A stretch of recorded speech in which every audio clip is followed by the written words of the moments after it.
오늘은 사랑에 대해서 여러분과 같이 나누려고 합니다. 2022년 표를 너 자신의 믿음을 확증하라 이렇게 정했고요. 우리 자신의 믿음을 확증하기 위해서 1월 달은 주제로 설교를 하고 있습니다. 첫째 주일은 예배에 대해서 설교했고요. 두 번째 주일은 하나님 말씀, 우리가 더 가까이 묵상하자, 읽자, 배우자 그렇게 했고요. 세 번째 주는 기도에 대해서, 기도 생활에 대해서 말씀 전했고요. 지난주에는 선교, 복음을 자랑하는 선교에 대한 책임에 대해서 말씀드렸고요. 오늘은 사랑이에요. 우리가 어떻게 또 왜 사랑해야 될 것인지 거기에 대해서 같이 말씀을 나누려고 합니다. 오늘은 세 가지 관점으로 살펴봅니다. 누구를 사랑해야 될까? 왜 사랑해야 될까? 어떻게 사랑하면 좋을까? 이런 세 가지 주제입니다. 먼저 우리가 누구를 사랑해야 할까요? 우리가 사랑해야 될 대상은 성도입니다. 저희들이 오늘 읽은 본문은 예수님께서 율법과 선지자들의 모든 말씀을 두 가지 계명으로 요약해 준 아주 유명한 말씀입니다. 모세계시 율법, 선지자와 예언자들을 통해 주신 하나님의 모든 말씀은 두 가지 계명으로 요약될 수 있다는 것이죠. 하나님 사랑하는 것, 이웃 사랑하는 것. 그런데 이 하나님 사랑과 이웃 사랑은 이웃을 사랑하는 그 실천 사항을 통해서 두 가지 귀한 명령을 함께 이루어갈 수 있다라는 말씀입니다. 사랑의 사도라고 이야기하는 요한 사도의 말씀을 한번 읽어봅니다. 요한일서 4장 20절. 누구든지 하나님을 사랑하노라 하고 그 형제를 미워하면 이는 거짓말하는 자니 보는 바 그 형제를 사랑하지 아니하는 자는 보지 못하는 바 하나님을 사랑할 수 없느니라. 우리가 이 계명을 주께 받았나니 하나님을 사랑하는 자는 또한 그 형제를 사랑할지니라. 저는 오늘 설교 제목을 영어로 이렇게 정해봤어요. Love God by serving others. 그러니까 하나님을 사랑하는 것은 다른 사람들을 사랑함으로써 하나님을 사랑할 수 있다는 말이죠. 하나님 사랑하는 것은 다른 사람을 사랑하는 것을 통해서 우리가 실천해 나갈 수 있다는 말씀이에요. 그런데 이웃 성도는요, 어디에서부터 출발하냐면 함께 신앙생활하는 성도로부터 출발을 합니다. 조금 전에 제가 읽어드린 요한일서 4장 20절 또 21절에 형제라고 표현한 이 사랑의 대상이 있어요. 이 형제는 누구를 의미하느냐 하면요, 헬라어에 보면은 아델포스라는 단어를 썼는데 하나님 안에서 구원받은 하나님의 백성, 곧 주 안에서 형제, 자매된 사람을 의미합니다. 구약이나 신약이나 이 형제를 사용할 때 두 가지 의미를 같이 사용을 했는데 첫 번째는 말 그대로 혈연적인 관계 속에서 형제, 자매예요. 그 다음에 영적인 의미에서 하나님이 선택하신 하나님의 백성의 의미로 형제, 자매를 뜻하는 단어로 사용합니다. 그런데 구약에서는 아무래도 유대인, 이스라엘 백성을 더 강조했지만 신약에 와서는 하나님이 선택하신 모든 하나님 나라의 백성을 의미하죠. 좀 더 좁혀서 표현하면 교회에 함께 신앙생활하는 하나님의 백성을 의미합니다. 그러니까 지금 사도 요한이요, 하나님을 사랑하느냐? 그러면 보이지 않는 하나님을 보이는 형제를 통해서 사랑해라 라고 말한 이 형제는 막연한 이웃이 아니라 함께 신앙생활하고 있는 성도들이라는 뜻이에요. 물론 성경에서 강조하는 사랑의 대상은 세상에 있는 모든 사람입니다. 예수를 믿던 안 믿던, 구원을 받았던 안 믿었던, 그 사람이 같은 한국 사람이든 외국 사람이든 상관하지 않고 사랑해야 될 대상은 모든 사람들이에요. 그런데 성경에서 먼저 사랑해야 될 대상을 강조해주고 있는데 그 사랑의 대상은 다름 아닌 함께 신앙생활하는 성도들이라는 말씀이에요. 사도 베드로의 말씀을 참고해 보겠습니다. 베드로서 1장 5절부터 제가 세번역 성경으로 읽어드릴게요. 그러므로 여러분은 열성을 다하여 여러분의 믿음에 덕을 더하고 덕에 지식을 더하고 지식에 절제를 더하고 절제에 인내를 더하고 인내에 경건을 더하고 경건에 신도 간의 우애를 더하고 신도 간의 우애에 사랑을 더하도록 하십시오. 베드로 사도는요, 신앙생활의 어떤 성숙 단계를 이야기하느라고 이 열매에 대해서 지금 말하고 있어요. 우리에게 믿음이 있다면 덕을 쌓으시라는 거예요. 덕만 가지고 부족하다는 거죠. 하나님 말씀에 대한 지식을 쌓으라는 거죠. 그 다음에요, 지식의 절제를, 절제의 인내, 인내의 경건을, 그리고 강조한 것이 있어요. 형제 우애, 우리 개혁성경에 형제 우애라고 되어 있는데 이게 신도들 간의, 성도들 간의 사랑이라는 뜻이에요. 그리고 성도들 간의 이 사랑을 쌓아가고 더한 다음에 이웃 사랑이에요. 이웃 사랑을 실천하라는 것이에요. 이 말씀을 가만히 보면요, 아니 같이 신앙생활하는 성도들도 사랑하지 못하고 서로 우애를 다하지 못하고 이웃을 사랑한다는 거, 그거 좀 우습지 않습니까? 그거 어렵지 않겠습니까? 그 말이에요.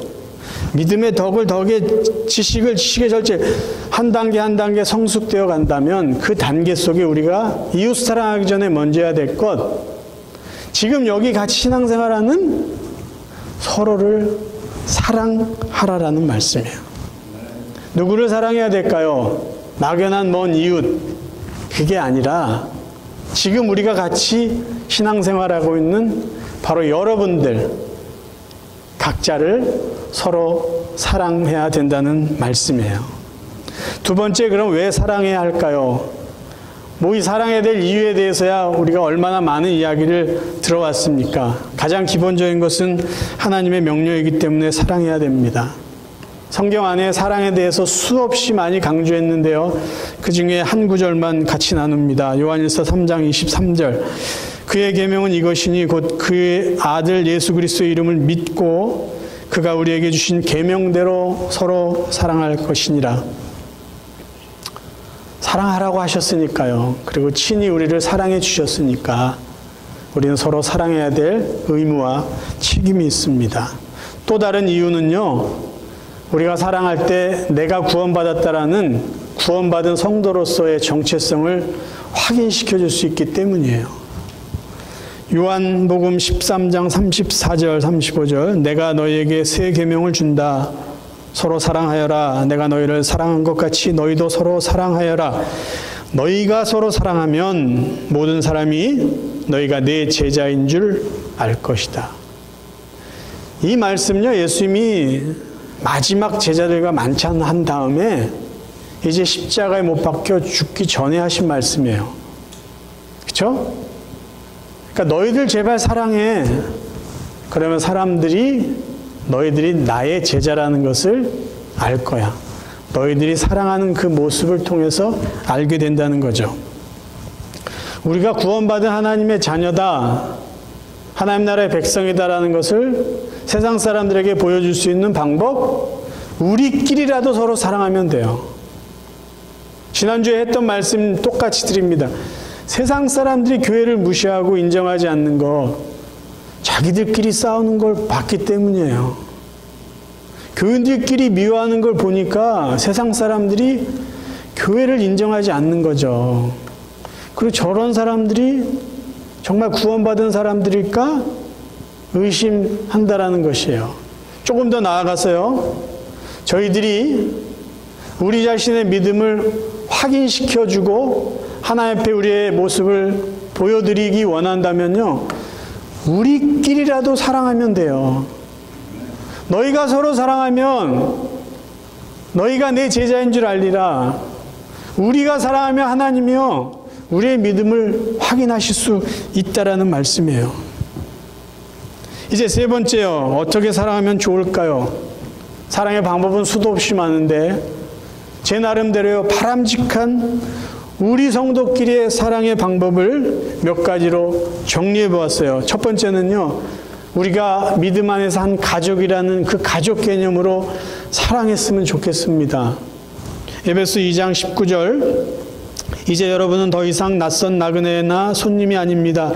이제는 하나님의 거룩한 백성으로 하늘의 시민이요 가족입니다. 아멘. 가족의 개념으로 사랑하자라는 말은요, 너무 심각하게 생각하지 말자라는 거예요. 뭘 심각하게 생각하지 말자라냐면요, 조금 섭섭한 일이 있고요, 조금 이해가 되지 않는 일이 있어도 그거 너무 심각하게 생각하고 마음에 담지 말자는 거예요. 여러분, 가족관계에는요, 신비한 특징이 있어요. 첫째 뭐냐면요, 가족끼리는 갈등이 많다라는 거예요. 저는 저희 아들과 갈등이 가끔 있어요. 심지어 저의 아내하고도 갈등이 있어요. 그런데 앞집이나 옆집에 사는 아내나 그분의 자녀하고는 갈등이 전혀 없습니다. 왜요? 갈등이 일어날 일이 하나도 없기 때문이에요. 그런데 매일 같이 먹고 같이 사는 우리 가족하고는, 저하고는 갈등이 생겨요. 어떨 땐 오해도 생기고요, 말다툼도 생겨요. 아니, 그렇게 매일 같이 사는 사람인데 이상하지 않습니까? 더 이상한 건요, 그러고 지나면은요, 또 아무 일도 없던 것처럼 지내요. 그 전에 별로 기분이 안 좋고 한쪽 구석에 섭섭한 게 있어서 말하기도 솔직히 싫었는데 며칠 지나고 났는데 아무렇지도 않아요. 가족이기 때문에 가능한 거예요.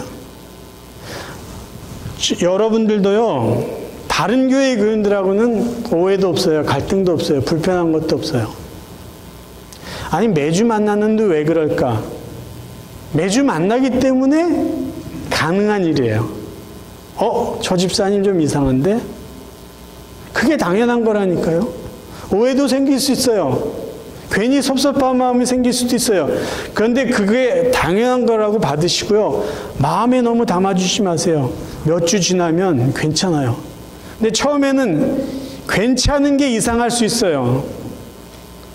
근데 그게 이상한 게 아니에요. 가족끼리는 그게 아무렇지도 않은 일이에요.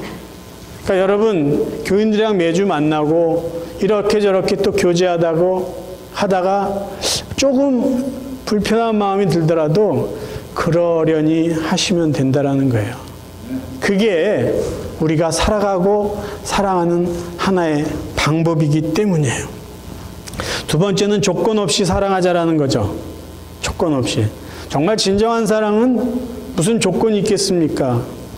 사랑이 뭐냐라고 물어보면요, 그냥이라고 표현하는 게 제일 적절한 대답이라고 저는 생각해요. 당신 왜 날 사랑해? 그냥. 특별한 이유가 없어요. 만약에 누군가를 사랑하는데 계산을 하고 내가 이것을 하면 저 사람이 뭘 주겠지, 그런 의도 속에서 사랑한다면 그것은 사랑이 될 수 없을 것입니다. 예수님께서는 누가복음 10장에요, 사마리아인의 비유, 그 이야기를 통해서 조건 없이 사랑하는 예를 보여주셨어요. 누가복음 10장 9절 몇 구절을 제가 읽어드리겠습니다.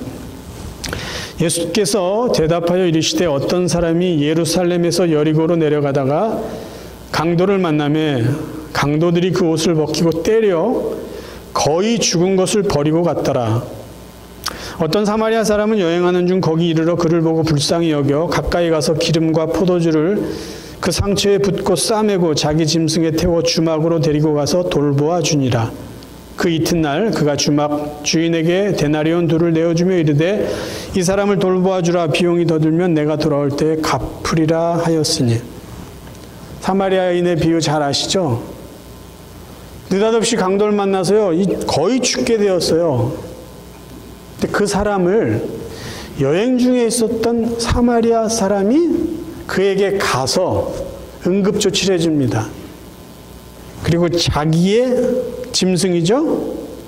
거기에 태워서 여관으로 데리고 가서 그 거의 죽게 된 그 사람을 돌보아주고 자기 경비를 들여서 이 사람을 좀 돌봐주기를 원합니다라고 여관 주인에게 부탁을 해요. 아무 조건을 내세우지 않아요. 알지도 못하는 사람이었어요.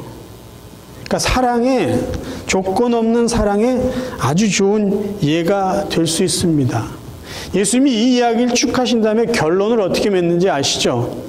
예수께서 이르시되 가서 너도 이와 같이 하라 그러셨어요. 그러니까 이야기로 끝나는 게 아니라 이 사마리아 사람처럼 그냥 조건 없이 사랑하라. 이것이 예수님이 우리에게 가르쳐 주신 사랑의 모델입니다. 세 번째, 저희들은 오늘이 마지막인 것처럼 사랑했으면 좋겠어요.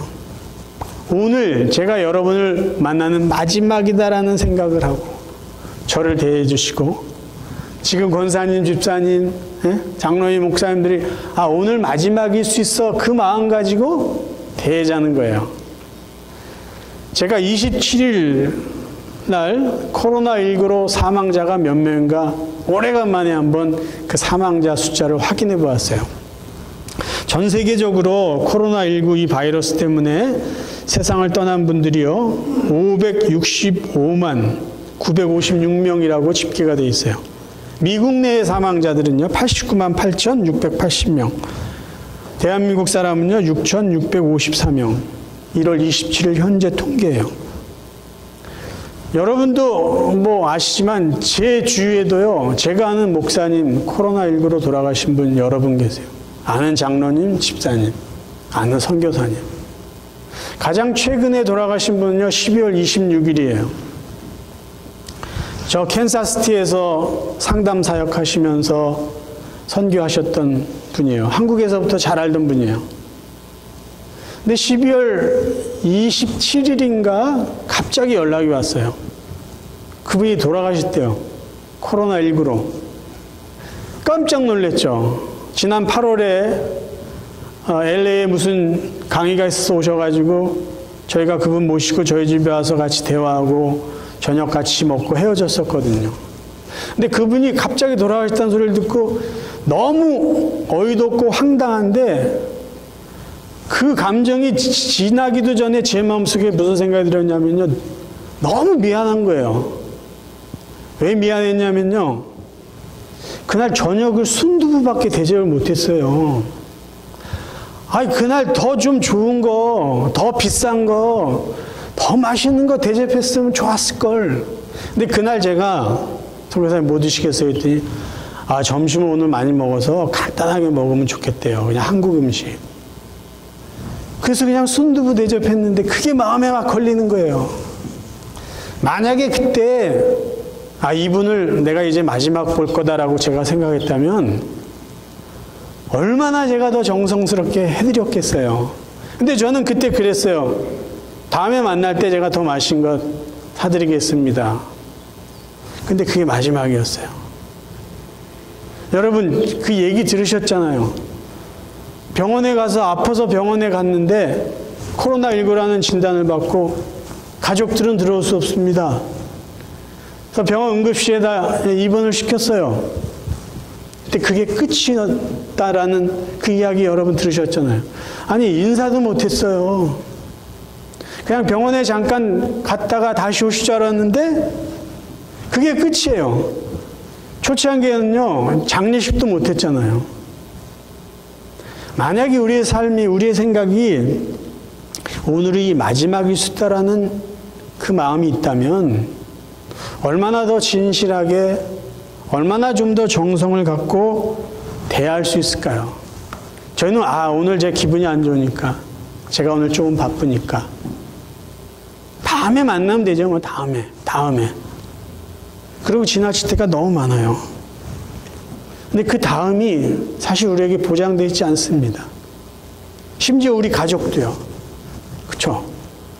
그러니까 우리가 정말 오늘이 마지막이라고 바라지는 않지만, 절대 그러길 원하지는 않지만, 오늘 마지막일지 모른다라는 그 마음을 갖고 우리가 대한다면은 우리의 마음은 더 진실될 수 있을 거예요.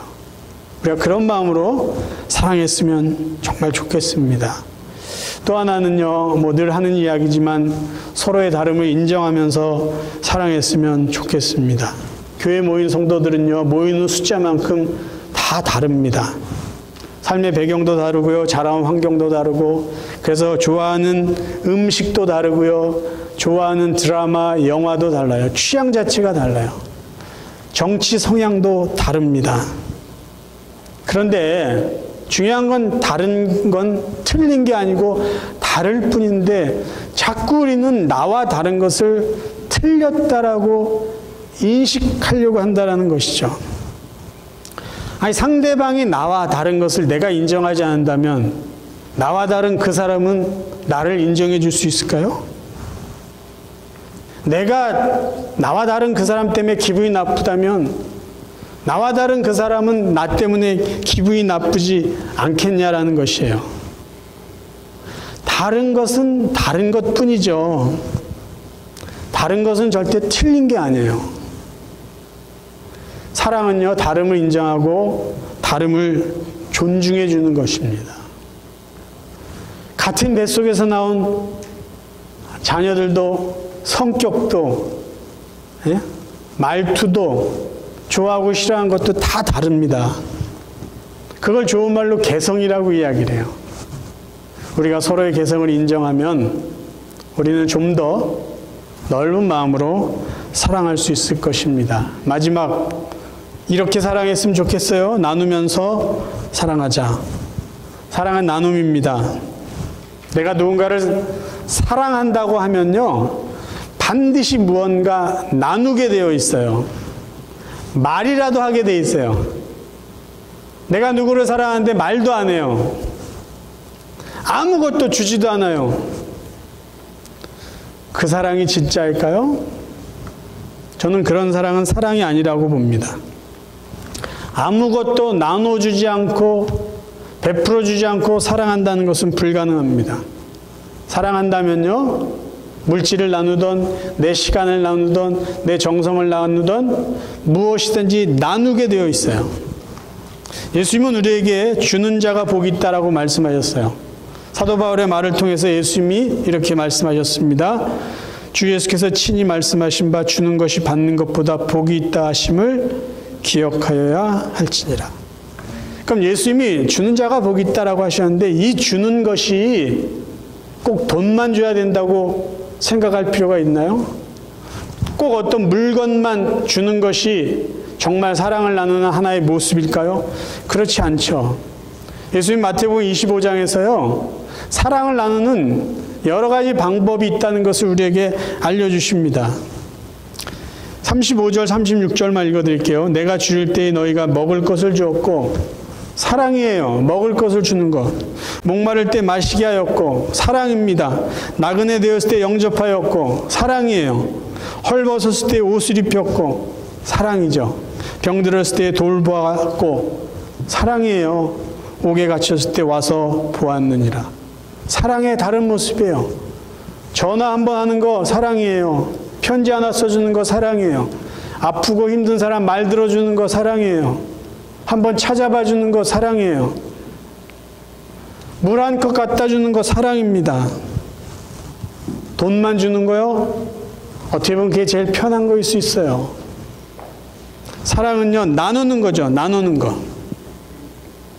베드로 사도가 구걸하는 자에게 돈을 주지 않는데 돈보다 더 귀한 것을 주었던 이야기가 사도행전 3장에 나와 있어요.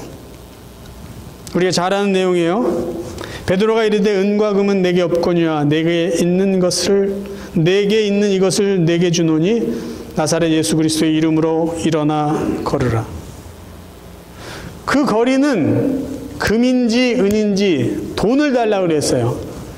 근데 베드로는 돈이 없다고 이야기를 하면서 그냥 가지 않았어요. 돈보다 더 귀한 예수 그리스도를 그에게 주었죠. 사랑입니다. 초대교회 성도들이 저에게 보여주는 사랑의 모델이 이렇습니다. 믿는 사람이 다 함께해서 모든 물건을 서로 통용하고 또 재산과 소유를 팔아 각 사람의 필요를 따라 나눠주며 날마다 마음을 같이하여 성전에 모이기를 힘쓰고 집에서 떡을 떼며 기쁨과 순전한 마음으로 음식을 먹고 하나님을 찬미하며 또 온 백성에게 칭송을 받으니 주께서 구원받는 사람을 날마다 더하게 하시니라. 아멘. 초대교회 성도들이 나눴던 건 뭘까요? 사랑을 나눴는데 사랑의 모습이 굉장히 다양해요. 물건을 나눴어요. 재산과 소유를 나눴어요. 떡을 나눴습니다. 음식을 나눴어요. 함께 은혜를 나눴어요. 저는요, 저 형제교회 자랑하는 것 중에 하나, 여러분도 아시잖아요. 요즘 같은 때에 예배를 모여서 드리고 요즘 같은 때에 맛있는 음식을 나눈다는 거, 굉장한 자랑이고 기쁨이고 축복이에요. 목사님들 만나서 이 얘기를 하면요, 놀래요, 놀래. 정말이네요, 정말. 가끔 한국에 있는 목사 친구들이랑 얘기할 때 이렇게 얘기하면요, 놀래요. 많고 적은 걸 떠나서요, 우리는 사랑을 나누잖아요. 맛없는 거 억지로 먹으라고 그러지 않잖아요. 맛있는 거, 정성스럽게 준비한 음식을 나누고, 또 여러분들은 그 음식 맛있게 드시고 또 같이 봉사하시고 섬겨주시고 시간과 정성을 나누시잖아요. 이건 굉장한 축복이에요. 저는 저희 교회 성도들이 지금도 잘 나누시지만 앞으로도 계속 사랑을 나눌 수 있는, 그래서 우리끼리 사랑을 나누는 이 사랑이 더 확장되어서 더 커져서 우리의 이웃들까지도 사랑할 수 있는 그런 정말 사랑의 공동체가 되기를 간절히 바랍니다.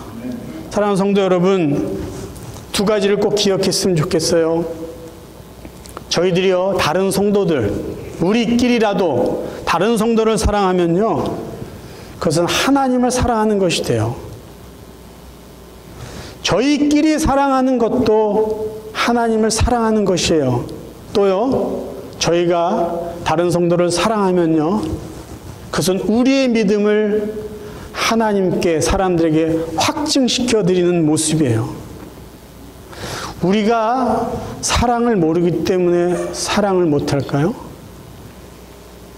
사랑하려고 하지 않기 때문에 사랑하지 않는 것이에요. 다시 말씀드릴게요.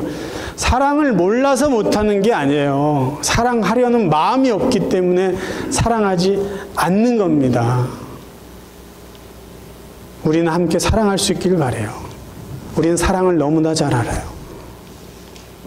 우리 안에 그런 아름다운 사랑이 서로 나누어지고 베풀어주고 또 받는 그런 아름다운 사랑의 공동체가 되어서 우리의 믿음도 하나님께 보여드리고, 우리가 하나님 이렇게 사랑합니다, 우리의 사랑도 하나님 앞에 보여드리는 그런 2022년이 될 수 있기를 주님의 이름으로 축원합니다.